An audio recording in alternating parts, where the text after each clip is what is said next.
Assalamualaikum warahmatullahi wabarakatuh. Selamat pagi semuanya. Pada kesempatan kali ini kita kembali lagi di USMR Bersandar, bersuara untuk para pendengar.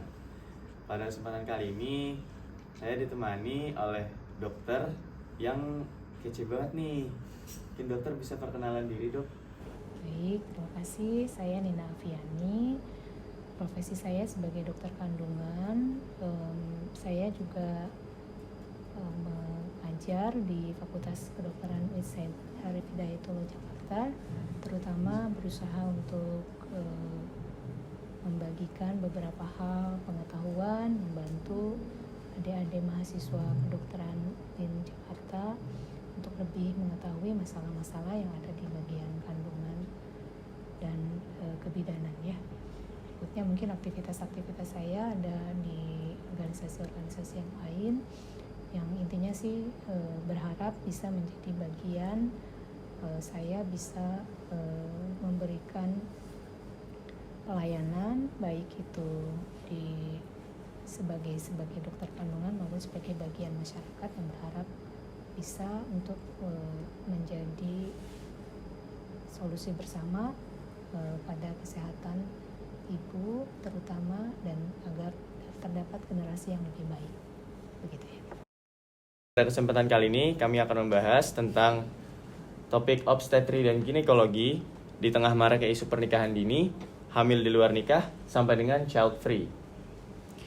Baik, Dokter Nina, saya izin untuk menanyakan beberapa pertanyaan ya dok, terkait tentang pernikahan, child free, dan hamil di luar nikah dok. Terkait banyak kasus hamil di luar nikah yang sekarang sering dijumpai dok, bagaimana tanggapan dokter? Apa yang bisa dijelaskan pada masyarakat dari sisi medis terkait bahaya yang dapat ditimbulkan? Baik, kehamilan di luar pernikahan itu hal yang banyak menimbulkan problem ya sebenarnya ya. Kalau dari segi medis, biasanya nanti lebih cenderung menjadi kehamilan yang tidak diinginkan atau unwanted pregnancy, yang biasanya baik selama kehamilan seorang ibu cenderung menelantarkan kehamilannya, bahkan menutupi. Kemudian pada saat persalinan juga nanti ada problem, pada saat yang bersamaan problem bagaimana melahirkannya dan bagaimana membesarkannya. Jadi memang resiko-resikonya baik pada saat kehamilan maupun saat persalinan cenderung nanti akan relatif tidak aman baik untuk ibu maupun untuk bayinya. Karena biasanya ada penolakan dan kemungkinan nanti ketika ada hal-hal yang di luar dugaan, seringnya malah jadi berujung kepada kondisi bayinya tidak baik dan ibunya pun sama. Jadi cenderung meningkatkan mortalitas, morbiditas ibu maupun bayi. Secara medis memang kondisinya tidak baik, hanya memang dengan kondisi tata nilai yang ada dan pergaulan bebas yang ada, angkanya cenderung meningkat baik pada remaja maupun pada pasangan-pasangan yang sudah dewasa, tapi pasangan yang tidak menjalin hubungan pernikahan, begitu. Yang lainnya mungkin kalau secara sisi sosial, kemudian juga tata nilai, itu memang akan banyak menimbulkan masalah-masalah, karena bagaimanapun juga, mohon maaf mungkin seperti hubungan nasab gitu kan dalam bahasa Islam ya, nanti keturunannya cenderung jadi tidak jelas nantinya. Antara siapakah bapaknya cenderungnya ditutupi nantinya. Ada pada beberapa yang lahir tapi kemudian diangkat oleh komunitas tertentu atau kalangan tertentu, sehingga kadang-kadang tidak jelas ini ayahnya siapa, kemudian bagaimana trace secara nasabnya ke depan. Tapi secara umum tadi seperti saya sampaikan, secara sisi medisnya banyak bahaya-bahayanya dan meningkatkan angka morbiditas maupun mortalitas ibu dan bayi. Oke, baik dok. Kalau tadi tentang pernikahan atau hamil di luar nikah ya dok. Sekarang saya izin menanyakan tentang child free dok. Jadi sekarang kan lagi marak nih dok, tren dari anak-anak muda sekarang, tren child free atau keinginan untuk tidak memiliki anak ke depannya. Iya. Nah, risiko pilihan untuk child free itu bagaimana dok? Mungkin bisa dokter jelaskan? Jadi sebenarnya ya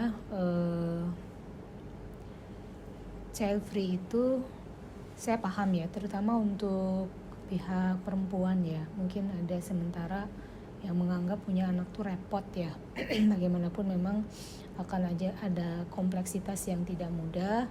Tapi resiko dari child free itu mungkin kalau dalam kondisi secara kaidah umum kan fitrahnya sebenarnya salah satu tugas manusia itu adalah menyebabkan rahmatan lil alamin ya untuk seorang muslim ya. Ya kalau misalnya pemikiran itu terus dipupuk gitu, terutama untuk muslim atau muslimah, itu nanti akan menyebabkan upaya untuk melestarikan nilai-nilai Islamnya juga akan terhenti begitu ya. Memang di sisi lain harus ada keseimbangan sih ya untuk menjadikan agar kondisi tersebut tidak terus terjadi. Resiko child free sebenarnya kalau pada perempuan artinya secara fitrahnya lah ya, bahwa seorang perempuan kan dengan organ reproduksi yang ada utamanya itu adalah untuk fungsi menstruasi, kemudian fungsi untuk berhubungan kan ya, kemudian fungsi untuk kehamilan. Kalau misalnya dengan pemilihan child free itu artinya secara fungsi yang berikutnya yaitu untuk proses kehamilan dan istilahnya menambah generasi berikutnya itu tidak dijalankan dengan baik. Resiko secara umum sih kalau misalnya kesehatannya baik ya tidak optimal aja fungsinya. Nanti kan jadi tidak ada kehamilan, tidak ada persalinan dan proses-proses yang lainnya yang berkaitan dengan fungsi dari reproduksi yang utama. Tapi ya memang kendalanya ya bagaimanapun secara sosial dan banyak hal tadi seperti saya sampaikan bahwa mempunyai keturunan dengan kompleksitas yang ada sekarang, biaya pendidikan yang tidak murah, kemudian apalagi seorang perempuan kan kadang-kadang ingin mengejar karir ABCD, punya anak itu memang repot gitu.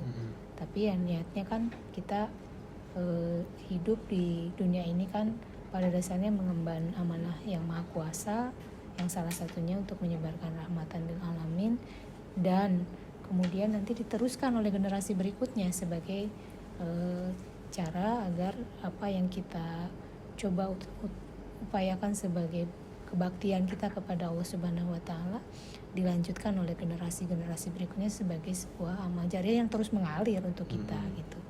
Nah, itu frame berpikir itu tidak ada nampaknya karena kan orang-orang disibukkan dengan kondisi kesibukan per hari ini. Ngapain sih saya susah-susah hamil, itu susah-susah terutama perempuan ya sekali lagi. Susah-susah membesarkan anak, nanti sudah anak ada bikin repot, harus ngasih biaya, pendidikan dan lain-lain. Sementara juga kehidupan di persaingan kan kompetisi semakin keras ya. Untuk bisa hidup dengan layak itu juga memang perlu perjuangan. Tapi intinya tadi risiko itu akan berefek kalau secara kesehatan reproduksi mungkin tadi seorang perempuan tidak akan optimal mengoptimalkan fungsi tiga fungsi reproduksi utama.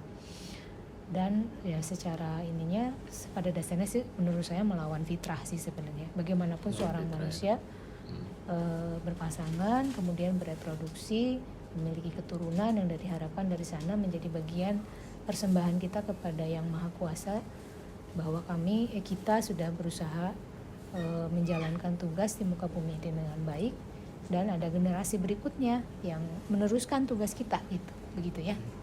Hanya memang ya itu tadi ya, seperti saya sampaikan, nilai-nilai itu mungkin tertutupi oleh begitu banyaknya kesulitan yang dihadapi, sehingga tadi ya beberapa mengambil kompas, ngapain susah-susah punya anak gitu. Begitu ya. Ya, baik dok. Pandangan saya ya.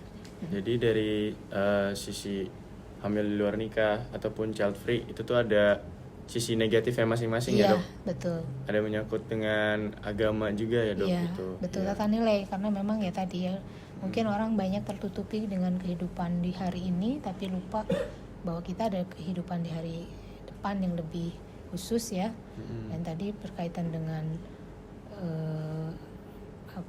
kehamilan di luar nikah, pada dasarnya kan awal mulanya lupa akan tata nilai bahwa berhubungan itu bukan hanya berhubungan gitu, tapi kan sebelumnya harus ada proses pernikahan, harus ada proses yang niatnya juga baik, caranya juga baik gitu. Kemudian yang child free juga sama. Jadi pada dasarnya kan ingin mendapatkan hal yang kepuasan sementara, tapi kemudian konsekuensi dari itu tidak mau gitu. Misalnya berhubungannya mau, antara perempuan dan laki-lakinya mau, tapi konsekuensi dari itu kehamilan, persalinan, nggak mau gitu. Padahal kan itu konsekuensi dari proses itu, karena tadi nilai-nilainya dari awal sudah lebur, hanya ingin mendapatkan kebahagiaan sementara saja, tidak didahului dengan sebuah tata nilai. Sebenarnya dari aturan secara umum juga kan, kalau menjalin sebuah rumah tangga itu ya harus didasari dulu dengan niat yang baik, akad yang baik, pernikahan dan lain-lain gitu. Karena kan memang dari situ akan ada penjagaan agar apa yang dilakukan itu lebih terencana, lebih terjaga baik secara lahir maupun batinnya, begitu. Oke. Baik dok. Tadi mengenai ibu dan anak dok, apa saja yang perlu disiapkan dari ibu untuk anak-anaknya nanti untuk mencegah terjadinya hal-hal yang tidak diinginkan dok? Baik, jadi memang ketika tadi ya memang yang sangat diharapkan oleh kita semua gitu ya, bagaimanapun kehamilan generasi berikutnya adalah penentu kemajuan sebuah masyarakat atau bangsa ya. Nah itu mungkin dari awal sejak berencana untuk melakukan pernikahan, kemudian kehamilan, memang seorang ibu apalagi atau seorang pasangan hendaknya mempersiapkan diri dengan baik gitu ya. Jadi diawali dengan persiapan pengetahuan bagaimana dapat menghadirkan atau mendapatkan kehamilan yang baik ya, artinya seorang pasangan baik laki-laki maupun perempuan. Jadi tidak hanya perempuan saja yang ini bukan wilayah perempuan saja yang persiapkannya, tapi juga pasangannya gitu ya, pihak laki-lakinya. Jadi kesiapannya adalah dengan persiapan pengetahuan, persiapan jasad atau fisik ya. Jadi disiapkan makan yang baik, kemudian olahraga yang teratur, aktivitas yang cukup sebelum kehamilan itu terjadi. Jadi kecukupan makanan, kecukupan aktivitas juga harus tersiapkan, diupayakan lah ya. Bagaimanapun memang dengan proses usia dan lain-lain, kedewasaan kadang-kadang itu masih proses yang perlu dipersiapkan, tapi intinya perlu persiapan pengetahuan fisik baik selama kehamilan sebelum kehamilan, selama kehamilan, dan pada saat persalinan. Jadi intinya itu perlu persiapan yang sifatnya kedua belah pihak gitu, tidak hanya seorang perempuan tapi laki-lakinya juga, dan itu memang perlu didukung juga oleh dukungan keluarga besar, dalam arti terutama yang mendukung biasanya kan ayah ibu dari ya istilahnya nenek kakeknya atau saudara-saudara sekitarnya, supaya tumbuh kembang kehamilan dan pada saat persalinan pun dapat dijalani dengan baik begitu. Oke, jadi kita tuh harus melibatkan pengetahuan kita, kemudian fisik kita juga, Disiapkan dan dengan baik. Orang tua kita juga ya dok, untuk betul. membantu menyiapkan untuk anak-anak kita nanti. Betul. Oke. Baik, itu untuk kehamilan secara umum, Dok. Sekarang saya izin untuk membawa ke topik kegawat daruratan dalam kehamilan, Dok. Baik, silakan. Oke. Baik, untuk pertanyaannya, apa saja kondisi yang termasuk kegawat daruratan dalam kehamilan yang sering dijumpai di masyarakat kita, Dok? Dan apa saja faktor resiko yang mungkin dimiliki masyarakat? Yang umum itu kan kalau secara garis besar yang termasuk kegawat daruratan sekarang tuh perdarahan, preeklamsi atau hipertensi dalam kehamilan, serta infeksi ya. Itu yang utama ya. Biasanya kegawat daruratan tuh terutama 3 besar itu. Dulu yang paling besar itu perdarahan ya. Sekarang sudah tergeser oleh preeklamsi. Nah, mungkin nanti ada beberapa hal. Nah, itu resiko-resiko yang sering ditemukan di masyarakat. Angka kejadiannya memang banyak ya untuk perdarahan. Perdarahan itu kan bisa berupa keguguran, bisa berupa kehamilan di luar kandungan, bisa berupa plasenta previa. Kalau preeklamsi itu agak meningkat karena mungkin trennya gitu ya, entah memang kondisinya makanan atau gaya hidup, hanya kejadiannya semakin lama semakin meningkat dan biasanya ditandai dengan tekanan darah tinggi dan ada ancaman kejang pada ibu. Kalau infeksi biasanya berkaitan dengan kejadian ketuban pecah biasanya, yaitu berkaitan dengan kesehatan reproduksi selama kehamilan. Nah, umumnya sih terjadinya ketuban pecah dini. Tadi maaf pertanyaannya apa ya? Tadi yang lanjutannya itu secara umum sih ya, kalau kejadiannya itu, kemudian yang ingin diketahui tadi apa? Faktor risiko yang mungkin dimiliki masyarakat kita, Dok? Faktor risikonya tadi ya, kalau misalnya itu perdarahan, biasanya tidak menutup kondisi bahwa sekarang rata-rata kan secara banyak lah ya, secara mayoritas perempuan bekerja gitu ya. Pada beberapa kasus karena aktivitas yang cukup banyak, faktor resikonya adalah karena aktivitas yang meningkat sehingga kehamilan pada beberapa usia tertentu terpaksa harus dijalani dengan kondisi sambil bekerja. Itu faktor risiko yang pertama.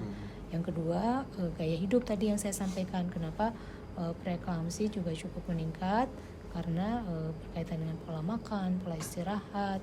Sekarang mungkin banyak makanan yang kurang sehat juga banyak dikonsumsi, sehingga akhirnya pada beberapa usia tertentu terjadi peningkatan tekanan darah dan akhirnya tadi berujung ke preeklamsi atau eklamsi ya.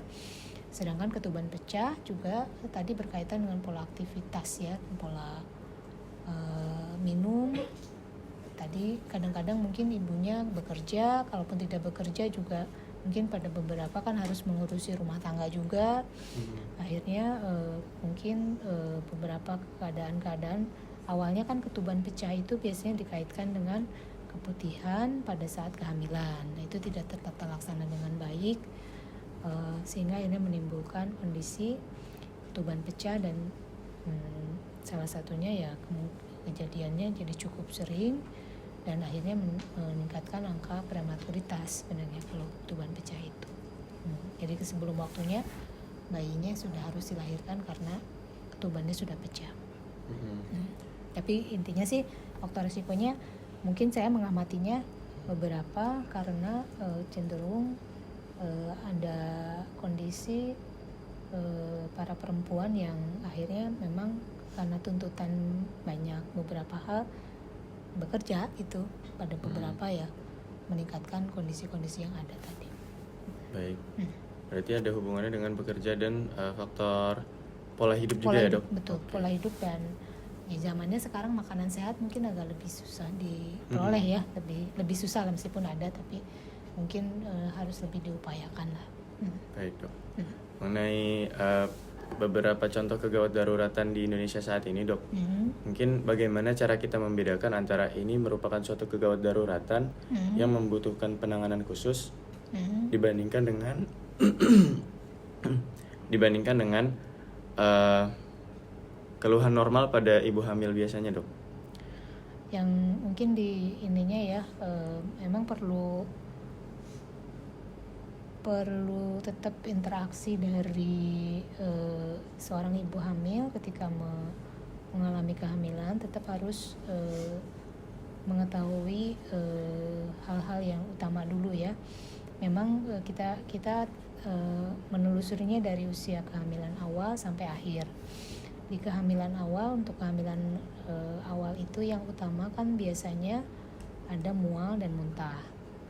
Nah, itu ketika mual, muntah sampai penanda bahwa itu tidak normal ketika terjadi penurunan berat yang banyak, lebih dari 1 kilo, 3 kilo misalnya, itu harus waspada sebagai suatu hal yang tidak normal. Kemudian ketika misalnya kondisinya mengakibatkan tidak bisa melakukan aktivitas sehari-hari, berarti itu sudah tidak normal. Memang pada umumnya 90% dari ibu hamil awal itu akan mengalami gejala mual dan muntah. Tapi ketika terjadi sampai ibunya tidak bisa beraktivitas, sampai muntahnya berkali-kali, berarti itu tidak normal. Kemudian yang kedua, perdarahan. Perdarahan pada kehamilan awal, pada beberapa kasus memang ada yang dinamakan pemeliharaan kehamilan nidasi yang menimbulkan flek-flek. Tapi ketika itu jumlahnya banyak, sampai ibunya juga mengalami sebuah kondisi yang menurun, ya berarti itu sudah tidak normal. Segera untuk memeriksakan kehamilan. Tapi kemudian yang lainnya, hal-hal yang berkaitan dengan infeksi biasanya sama. Kalau misalnya tiba-tiba memang pada kondisi tertentu ibu hamil biasanya cairan kewanitaannya lebih banyak. Tapi ketika cairan kewanitaan itu berubah menjadi ada disertai bau yang tidak nyaman, kemudian ibunya ada demam dan lain-lain, apalagi itu terjadi pada kehamilan, hendaklah itu menganggap sebagai satu hal yang tidak normal dan segeralah untuk ke rumah sakit. Yang lainnya lagi sakit di bawah perut ya, sakit perut bawah. Nah itu pada kehamilan awal tetap harus waspada.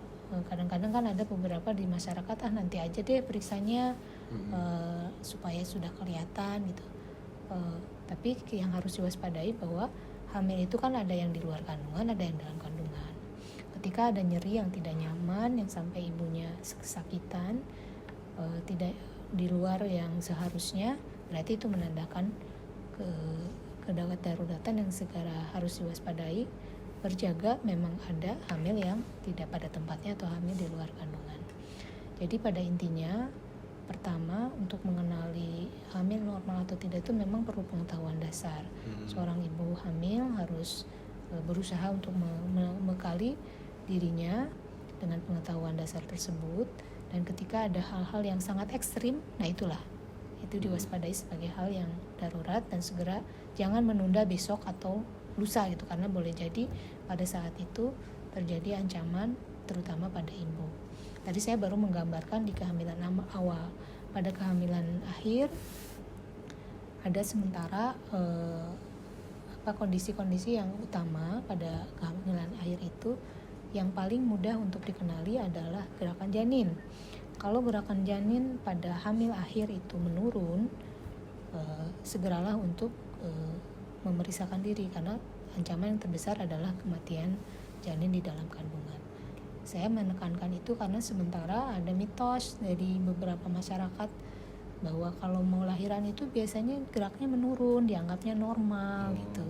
Nah itu hal yang seperti itu tidak, atau yang lain harus diwaspadai, karena begitu geraknya menurun, yang mudahnya patokannya ya, kalau misalnya dalam 1 kali 24 jam kurang dari 15 kali, berarti janinnya ada sesuatu. Itu kalau misalnya masih di antara 15 kali, itu masih bisa dikatakan baik. Kemudian yang lainnya, yang tadi ya, pokoknya kalau udah gerakan menurun itu harus segera. Yang lainnya mual, muntah. Kadang-kadang ibu hamil itu menganggap, terutama pada kehamilan akhir ya, menganggap ini masuk angin gitu, kurang mewaspadai bahwa itu sebenarnya ada ancaman preeklamsi.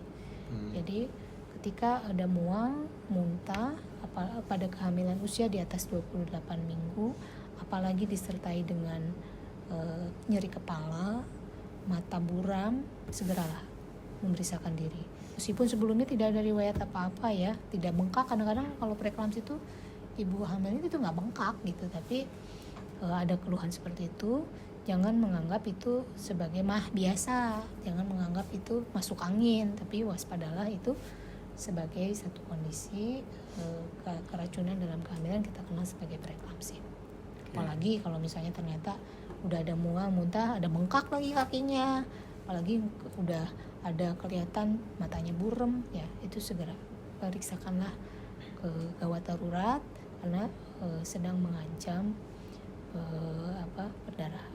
kondisi yang bisa terjadi kejang pada ibu dan bayinya bisa mengalami penurunan yang drastis ya.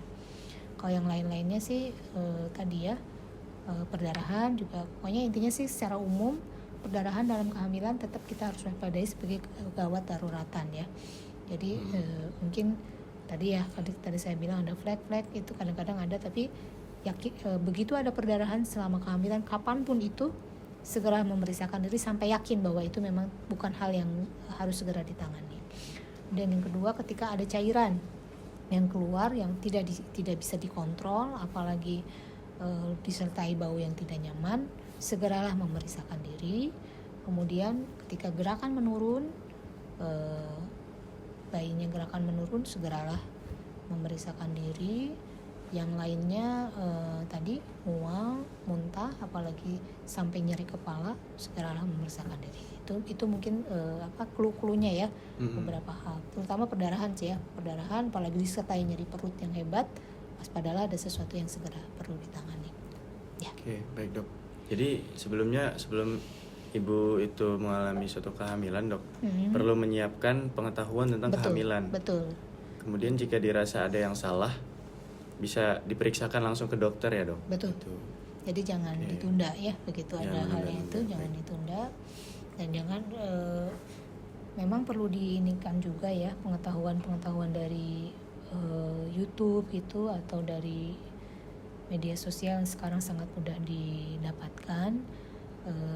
Bagus menjadi pengetahuan untuk ibu hamil, tapi tetap harus balance ya, harus seimbang. Kadang-kadang ada ibu hamilnya itu banyak cemasnya karena terlalu banyak baca juga gitu ya, terlalu banyak baca tapi tidak disaring. Itu juga mungkin yang perlu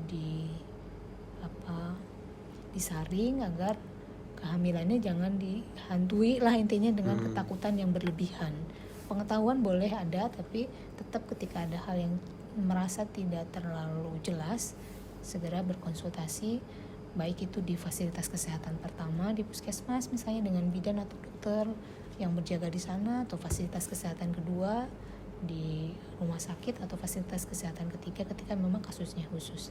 Tapi intinya harus ada counter, jangan begitu saja menelan dari pengetahuan yang ada di media sosial itu, karena beberapa pasien saya suka jadi akhirnya cemas menjalani kehamilannya dengan tidak enjoy karena terlalu banyak informasi yang didapatkan dan tidak disaring, yang kemudian akhirnya menjadikan kehamilan tidak dijalani dengan rileks ya. Jadi parno gitu ya dok. Itu juga kurang baik ya. Oke, baik dok. Tadi kita ada menyinggung sedikit ke perdarahan dok. Mungkin bisa dijelaskan lagi lebih jauh tentang perdarahan dok. Mungkin apa saja nih jenis-jenis perdarahan yang mungkin terjadi pada ibu hamil. Dan tadi dokter mengatakan apabila terjadi perdarahan harus segera ke rumah sakit dok. Apakah setiap perdarahan benar-benar harus ke rumah sakit, atau mungkin ada yang bisa di tata laksana sendiri sama ibu hamilnya dok? Jadi intinya kan perdarahan itu ada perdarahan di kehamilan muda, kehamilan pertengahan, dan kehamilan akhir ya. Tapi pada intinya tadi secara umum ketika ada perdarahan yang terjadi pada saat seorang ibu itu hamil, kita tetap harus mewaspadai. Ketika perdarahannya sedikit, memang tidak harus buru-buru. Tapi ketika perdarahannya banyak, seorang perempuan nampaknya sih sudah punya takaran lah ya, intinya begitu kondisinya ini sudah melebihi batas yang seharusnya. Misalnya mohon maaf, membasahi pembalut berkali-kali itu biasanya ada sesuatu yang harus ditangani segera. Tapi intinya secara umum bahwa seharusnya kalau selama hamil itu tidak ada perdarahan seharusnya sampai waktunya persalinan. Tapi ketika misalnya ada perdarahan itu, perhatikan jumlahnya, perhatikan disertai tidak dengan rasa sakit, perhatikan setelah itu ada tidak jaringan yang keluar. Kalau misalnya perdarahannya sedikit dan kondisinya memang masih bisa ditunda untuk tidak segera memeriksakan diri, bisa diamati beberapa hari ke depan, tapi tetap jangan mengabaikan, karena kadang-kadang ada kondisinya begini, perdarahannya flek gitu ya, perdarahannya flek, kemudian ya sudah itu tidak keluar lagi, ibunya tidak memeriksakan diri dengan cepat, ternyata kondisinya pada evaluasi berikutnya ternyata bayinya kehamilannya tidak berkembang atau bloated ovum. Jadi begitu ada flek, ya menurut saya sih kalaupun akan ditunda boleh, meskipun itu tadi ya rule-nya adalah selama hamil sampai memang waktunya persalinan, yang idealnya sekali tidak ada perdarahan. Idealnya tidak ada. Ya, ketika ada perdarahan amati jumlahnya, amati ada tidak rasa nyeri, kemudian intensitasnya bagaimana. Memang variannya banyak ya, kemungkinan terjadi tadi ancaman keguguran. Kadang ada yang perdarahan itu karena ada polip di mulut rahim. Kalau seperti itu biasanya flek-flek ya, udah kita nggak bisa ngapa-ngapain karena kan ada, begitu ada polip biasanya memang ada flek-flek sedikit-sedikit. Tetap harus memperhatikan aktivitas agar jangan sampai fleknya semakin banyak kemudian merangsang ada pembukaan dan terjadi keguguran atau persalinan prematur. Tapi kita harus tetap jaga itu. Kemudian ada tidak dari situ pengaruh pergerakan janin. Kalau usia terakhir itu kan biasanya yang membahayakan itu plasenta previa. Begitu perdarahannya banyak, gerak janin menurun, itu artinya gawat darurat, segera harus dilahirkan bayinya atau seminimalnya ibunya diperbaiki kondisinya. Perdarahan yang lain yang membahayakan pada kehamilan akhir itu adalah solusia plasenta. Kalau tadi makanya kalau solusia plasenta kan ditandai perdarahan, perutnya tegang, gerak janin menurun. Itu tanda bahwa dia emergensi itu. Kalau udah seperti itu emergensi, ibu maupun bayi harus segera ditolong. Jadi prinsipnya pada semua perdarahan yang ada di kehamilan, perhatikan jumlah perdarahannya, disertai tidak dengan nyeri atau tidak, dan gerak janinnya bagaimana. Kalau sudah kondisinya ekstrim, segeralah untuk ke rumah sakit mendapatkan pertolongan. Apapun itu ya kondisinya, misalnya pertolongannya perdarahannya banyak pada kehamilan muda, ternyata memang keguguran, ya berarti kan harus segera dibantu, jangan sampai perdarahannya terus dan menimbulkan infeksi pada ibu atau malah mengancam jiwa. Juga pada pertengahan kehamilan tengah atau akhir, kondisinya perdarahan banyak, baik ibu maupun bayi kan bisa terancam. Kalau pada solusi plasenta, perdarahan banyak itu bisa sampai menimbulkan ancaman kematian. Juga solusi plasenta juga sama, menimbulkan ancaman kematian. Gitu. Baik dok, itu kan tadi terkait perdarahan dok, yang kata dokter tadi merupakan salah satu yang paling tinggi dok, kegawat daruratannya. Sekarang mungkin kita masuk yang kedua dok, preeklamsia, yang sering disebut sebagai silent killer. Nah, mungkin bisa dijelaskan dok, apa saja tanda-tanda awal dari preeklamsia dan kenapa kondisi preeklamsia ini merupakan kondisi yang sangat berbahaya bagi ibu hamil dok?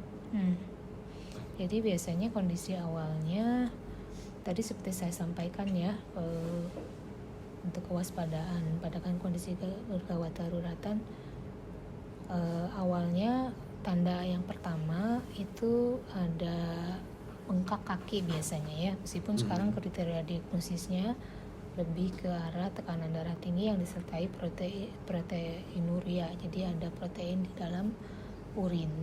Tapi awal-awal gejalanya biasanya ketidaknyamanan diawali dengan bengkak kaki, kemudian ada tidak nyaman, mual, dan disertai kepala yang tidak nyaman karena kan tekanan darah naik ya.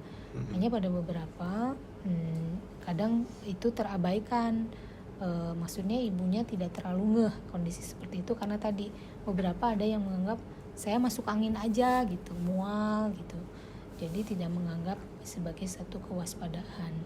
Itu kenapa menjadi silent killernya, karena kan teorinya itu banyak ya berkaitan dengan preeklamsi ini. Jadi preeklamsi kondisi yang penyakit atau kondisi yang teorinya banyak lah yang menyebabkan terjadinya preeklamsi itu. Ada salah satu teorinya adalah kegagalan invasi tropoblasia. Jadi ibunya seperti bereaksi pada usia tertentu sehingga akhirnya reaksi tersebut di seluruh tubuh. Bagaimanapun kan begitu hamil, seorang ibu itu hamil, tubuh itu akan bereaksi dari ujung kepala sampai ujung kaki. Nah ini kondisinya itulah yang terjadi pada preeklamsi. Ujung kepalanya ya dari mulai saraf pusat sampai dengan perifer, yaitu ujung kaki tadi. Nah bahayanya karena menyangkut sistemik ketika terjadi kehamilan itu yang utama sebenarnya kalau penata laksanaan kandungan itu adalah ibunya yang pasti mengalami kondisi-kondisi tadi. Awalnya umumnya ya bengkak, mual. Ya, kalau udah mulai mual, sudah mulai ada muntah, sudah ada mulai gangguan ke mata, itu berarti kondisinya memang sudah yang harus segera ditangani agar jangan sampai keracunannya itu sudah ke otak. Kalau sudah ke otak ya nanti akan menjadi gangguan secara pusat gitu. Nah itu resiko atau bahayanya itu ya. Tadi awalnya apa yang harus diwaspadainya ya tadi begitu gejala Anda bengkak kaki yang tidak biasa, peningkatan berat badan yang tidak biasa, yang banyak kan secara umum rumusnya adalah naik berat itu cukup 1 kilo, 1,5 kilo setiap bulan. Ketika naiknya sampai 5 kilo, jelek-jelek banyak, itu harus waspada. Ini bisa terjadi preeklamsi nantinya. Kalau kenaikannya sampai menuju ke yang berlebihan, itu harus diwaspadai. Kemudian ketika ada mual, muntah, apalagi gejala-gejala yang sifatnya gangguan di pusat, tadi mata sampai muntah, itu harus ditata laksana dengan baik. Kenapa menjadi silent killernya? Karena begitu kondisi itu terjadi, ibunya kejang, ancamannya ibunya ada kematian pada ibu, dan pada bayi otomatis dia bisa terjadi beberapa hal yang bersamaan terjadi, utamanya solusio plasenta, utamanya pasokan dari ibu ke bayi itu terputus karena terjadi pecah pembuluh darah di plasenta. Ketika itu terjadi, pecah pembuluh darah di plasenta itu terjadi, kan otomatis makanan langsung berkurang ke bayi dan bayi akan menurun dan terjadi kematian pada bayi. Jadi prosesnya bisa pelan-pelan itu terjadinya, karena tadi mungkin nggak terlalu ngeh gitu ibunya kondisinya, tiba-tiba terjadi, begitu terjadi kejang udah itu semua berantakan.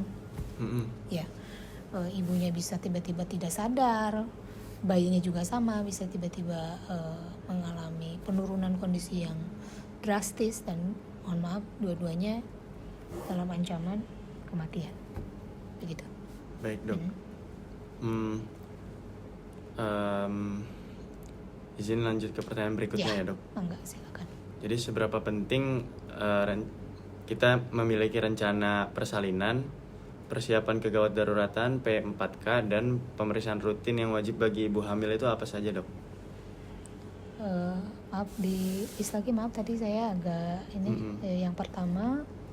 Jadi seberapa penting kita memiliki rencana untuk persalinan kita, kemudian pemeriksaan rutin apa yang wajib dilakukan oleh ibu hamil untuk menghilangkan kegawat daruratan ini dok, mengurangi resiko kegawat daruratan ini.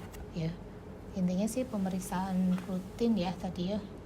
Intinya kalau dari rekomendasi WHO itu seminimalnya 4 kali pemeriksaan itu ya, trimester pertama, trimester kedua,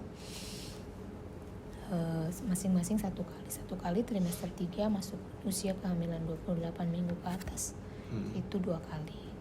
Nah itu pada saat itu resiko-resiko yang tadi disampaikan itu sebaiknya dikenali, dan yang paling awal memang tetap harus berupaya mengikuti saran-saran tenaga kesehatan yang ada ya. Pada saat hamil, begitu hamil dicek pemeriksaan awal, ada kita mengenal dengan triple eliminasinya, screening rutin.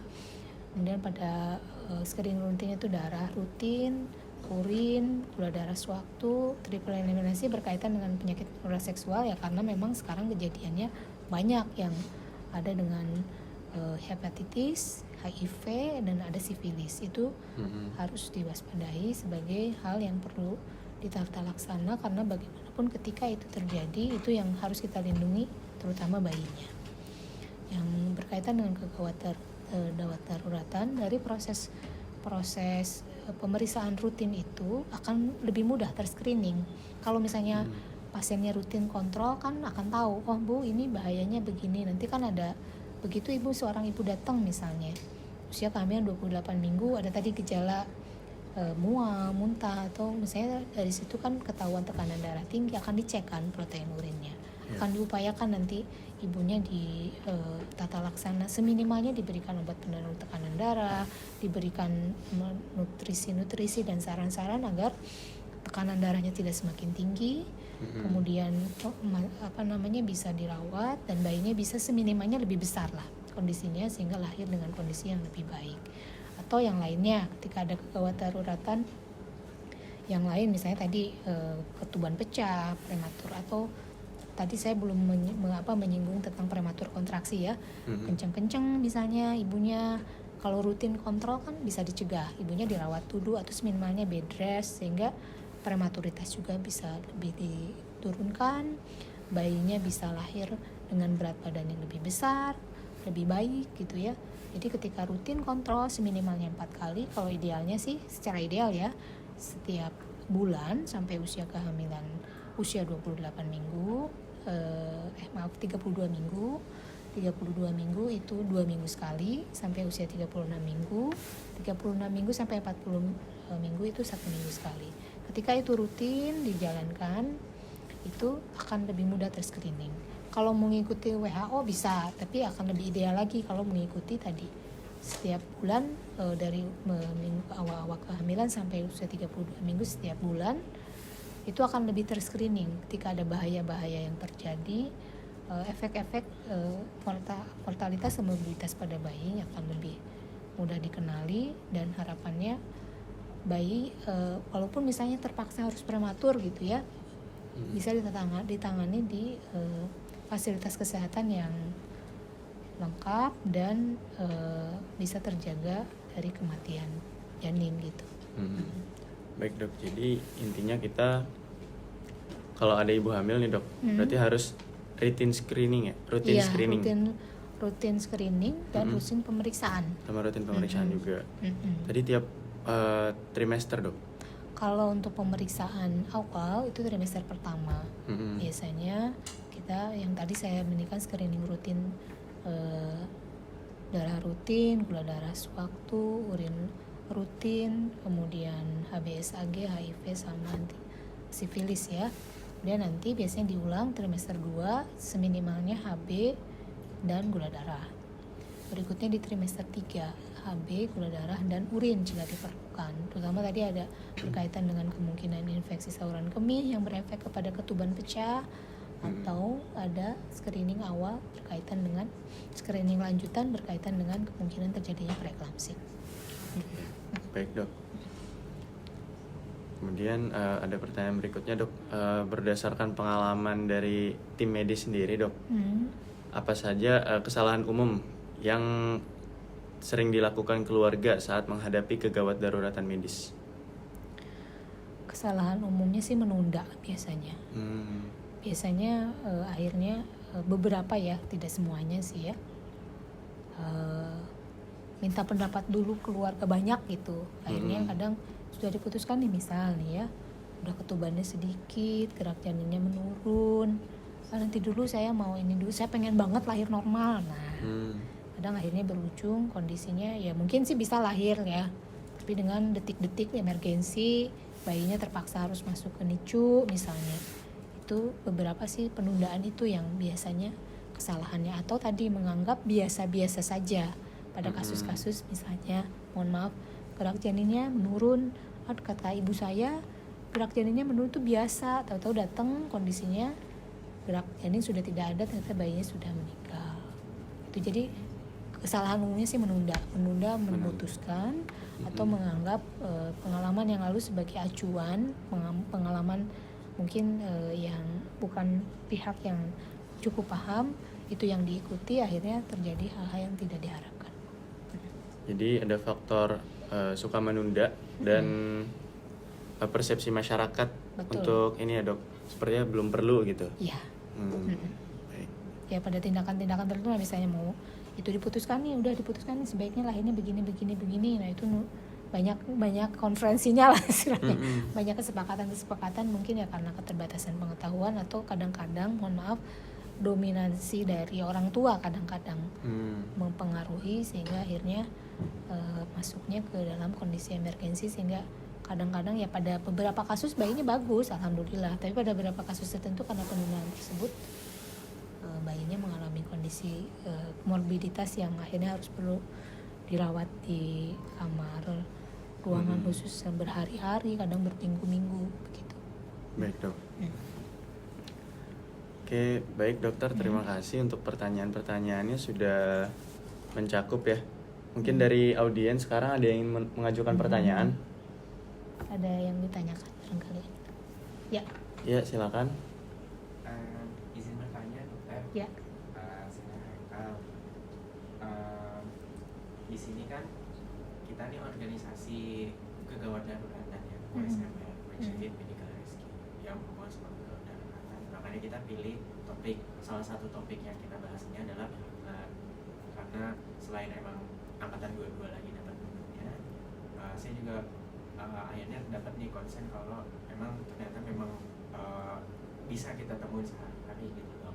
Nah, ketika kita menemukan kejadian itu di sehari-hari kita sebagai tim kegawat darurat medis, apa aja yang harus kita lakukan sebelum kita rujuk ke rumah sakit dok? Jadi yang bisa dilakukan di tempat itu apa aja, dan obat apa yang istilahnya yang tidak harus diresepkan dokter tapi kita bisa berikan langsung ke ibu hamil tersebut gitu, untuk menangani kegawat darurat. Iya. Prinsipnya sih kalau penanganan kegawatan darurat itu kan selalu prinsip ABC ya, airway, breathing, circulation. Jadi pastikan kondisinya ketika menemui kasus itu bagaimana airway-nya, breathing-nya, circulation-nya bagaimana. Ketika itu sudah tertangani, baru mungkin kita memikirkan langkah berikutnya apa gitu ya. Nah, untuk kasus-kasus yang biasa mungkin kalau kayak guguran begitu, mungkin pada beberapa yang tidak ekstrim ABC-nya masih cukup bagus ya biasanya ya. Ketika yang tadi obat-obatan apa yang bisa diberikan, kalau misalnya kasusnya perdarahan, seminimalnya mungkin diberikan anti perdarahan seperti saya menyebutkan nama obat aja ya, asam tranexamat, kemudian tokolitik, yang mudah itu nifedipin, yang mudah ya untuk diberikan ke yang membutuhkan. Memang ada golongan yang lain, isosuktin itu bisa, tapi mungkin itu akan lebih sulit diperoleh. Itu harus pakai resep dan lain-lain. Kalau nifedipin kan sebenarnya dia obat tekanan darah tinggi, tapi digunakan untuk relaksan, sehingga pada beberapa kasus baik itu misalnya ancaman keguguran, kemudian prematur kontraksi, itu bisa diberikan tujuannya agar kontraksi dari rahimnya bisa teratasi. Minimalnya mungkin tadi ya, tadi asam tranexamat, kemudian nifedipin, dan obat menghilangkan nyeri yang aman, paracetamol. Kalau asam tranexamat kita tidak disarankan karena takutnya prosesnya masih bagus kehamilannya, karena ada efek-efek dia kategorinya tidak terlalu aman, kategori C untuk ibu hamil. Jadi adik-adik mungkin bisa memberikan itu. Tapi tadi tetap perhatikan ABC. Begitu sirkulasinya terutama ada sesuatu ya kita harus berikan bantuan dulu, infusnya dulu, perbaiki dulu jalan nafasnya ada tidak yang menghambat. Nah, yang lainnya kalau misalnya kondisinya ada ancaman infeksi, ya berikan tandanya apa ancaman infeksi itu? Heart rate-nya tinggi, suhunya naik, ya berarti seminimalnya kita berikan antibiotik yang ringan dulu saja mungkin ya. Kalau sekarang mungkin saya nggak tahu ya, saya mungkin agak jarang memberikan golongan amoksisilin ya karena mungkin terlalu banyak resistensi ya. Tapi kalau yang adanya itu ya berikanlah. Kalau nggak ya naik golongan yang lebih naik misalnya cefalroxil boleh dikasih. Berikutnya silakan dirujuk ke fasilitas kesehatan yang lebih bisa menangani. Namun ketika memang tanda-tanda vitalnya sudah menunjukkan ABC-nya terganggu, jangan diberikan banyak tata laksana yang awal dengan intinya begitu ada ABC-nya terganggu, sampaikan bahwa ini kondisinya darurat, segera hantarkan ke tempat pelayanan kesehatan yang lebih memadai untuk ditangani. Begitu mungkin ya saran saya itu yang informasinya ya. Terima kasih banyak. Sama. Baik, makasih dokter atas penjelasannya. Ada lagi mungkin pertanyaan? Boleh, silakan. Izin nanya dokter, jadi kan sekarang itu wanita hamil udah banyak yang beraktivitas gitu ya dok, kayak tadi dokter sebutin kan kerja dan lain sebagainya. Terus dari kita tahu tuh masih banyak miskonsepsi tentang apakah ibu hamil tuh boleh melakukan aktivitas berat, apalagi di trimester pertama, karena ada yang bilang nggak boleh, tapi ada juga yang bilang kalau misalnya udah biasa ngelakuin nggak apa-apa. Itu gimana ya dok sebenarnya? Aktivitas berat itu, maaf definisinya apa ya aktivitas beratnya? Contoh Kalau sekarang maaf. itu banyak muncul yang kayak angkat beban, terus mungkin agak lari gitu. Ya, baik. Secara prinsip sih tadi seperti saya sampaikan memang kan kecenderungannya tadi ya, kenapa ada pemikiran child free itu ya karena tadi ya cenderungnya sekarang dengan mohon maaf mungkin istilahnya emansipasi wanita ya, tapi mungkin akhirnya kondisinya dengan kondisi yang ada juga ketika berkenan untuk memiliki kehamilan pun atau memiliki anak pun kan memang harus bisa berjuang gitu ya dengan cukup baik membesarkan kehamilannya, persalinannya. Nah itu tapi memang tetap harus diperhatikan beberapa hal yang apakah itu akan membahayakan atau tidak pada kehamilan. Nah, aktivitas berat kalau secara prinsip ketika ada aktivitas-aktivitas yang akan cenderung mengakibatkan beban tubuh itu banyak terganggu atau terfokus pada bagian perut, itu sih sebaiknya diminimalkan ya, apapun itu bentuknya ya, mau itu ngangkat berat, mau olahraga, kalaupun itu biasa, belum tentu kan begitu hamil itu bisa dijalani dengan baik. Memang beda-beda ketahanan setiap ibu hamil. Ada yang bekerja full saja dia masih kuat tuh, nggak ada ancaman apa-apa. Ada tipe ibu hamil yang aktivitasnya sedikit repot saja udah ada flek-flek. Pokoknya ketika ada gangguan sesuatu pada ibunya ya udah jangan meneruskan itu, meskipun sebelum hamil dia biasa melakukan itu. Jadi prinsipnya fokus kegiatan itu apakah banyak mengakibatkan organ-organ di sekitar perutnya juga bekerja atau tidak. Kalau iya berarti misalnya kan ngangkat kan ini kan berat kan ke ini, ya udah berarti jangan ngambil resiko lah. Kemudian yang kedua dilihat juga bagaimana reaksi ketika melakukan kegiatan itu. Kalau dengan melakukan kegiatan itu sudah mulai ada kram, sudah apalagi ada flek, ya jangan dilanjutkan. Prinsipnya sih begitu. Saya juga pernah lihat sih ada yang ini seorang perempuan, tapi waktu itu sih lihatnya di ini ya, di media sosial ya, yang tetap menjalankan aktivitas lari gitu Ya mungkin ibu itu memang kuat, tapi ya jangan jadi patokan kan begitu ya. Setiap orang punya takaran masing-masing. Ketika memang tadi juga ada kondisi, saya tidak jarang ya seorang ibu yang kerja di swalayan gitu ya, tempat bekerjanya tidak ada ampun lah, maksudnya mau hamil mau enggak ya tetap aja kerjanya shiftnya harus begitu. Ya gimana ya begitu, ini harus tetap mengangkat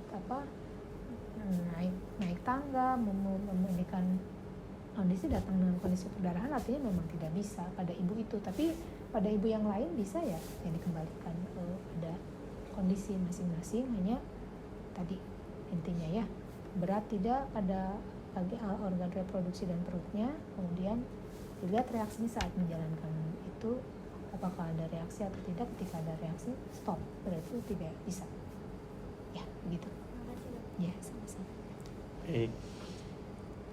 Terima kasih dokter atas Ya. jawaban-jawabannya ya dok. Ya, Terima sama-sama. kasih sudah membagikan ilmunya kepada kami, bersedia Ya, meluangkan waktunya dok. Ya, sama-sama. Semoga sehat selalu dan lancar ya dok. Amin Amin, amin ya rabbal alamin. Terima kasih. Baik dok. Wow, kece sekali ya dokter Nina ini sebagai spesialis obgyn, kemudian mengajari kita tentang ilmu-ilmu kedokteran juga nih mengenai kegawat daruratan di bidang kehamilan ya dok. Ya. Baik, untuk seterusnya pantengin terus USMR Bersandar.